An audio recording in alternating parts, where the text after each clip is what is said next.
నాసిరకం సీడ్ అమ్మకాల ద్వారా కొన్ని కంపెనీలు రొయ్యల సాగు రైతులను మోసం చేస్తున్నాయని, ఇలాంటి కంపెనీలను వెంటనే నిషేధించాలని రైతుల ప్రతినిధి పైబోయిన వెంకటరామయ్య డిమాండ్ చేశారు. ఉంగుటూరు మండలం దేవరకొండపాడులో మంగళవారం ఆయన మీడియాతో మాట్లాడారు.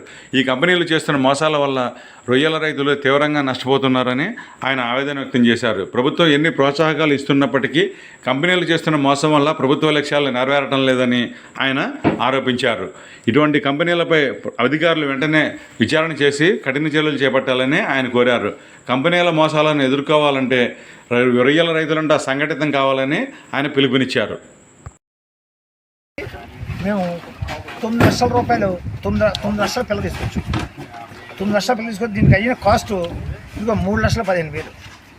ఇదిగోండి 3,15,000 వాళ్ళకి బ్యాంకు ద్వారా మేము అమౌంట్ ట్రాన్స్ఫర్ చేయడం జరిగింది.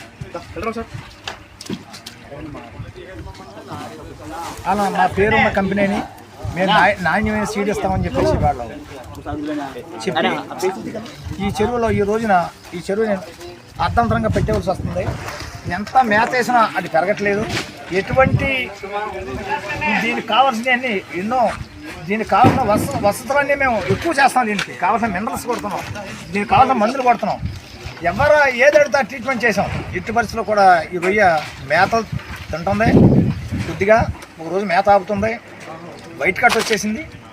ఎలా ఉన్నారో గిరిస మారిపోతుంది. ఇంక గుల్ల కూడా కొట్టట్లేదు రొయ్యి.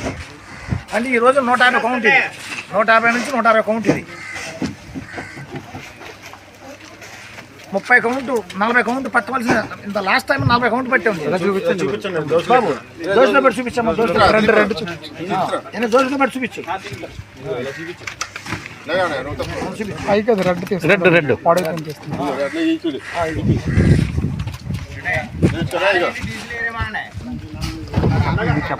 ఇలాగా సరుకు దిగిపోతుంది. ఇది రోజు రోజుకి నెట్లో కూడా విపరీతంగా వస్తున్నాయి. చిక్ నెట్లో ఇంకా సరుకు ఉండదు ఇది.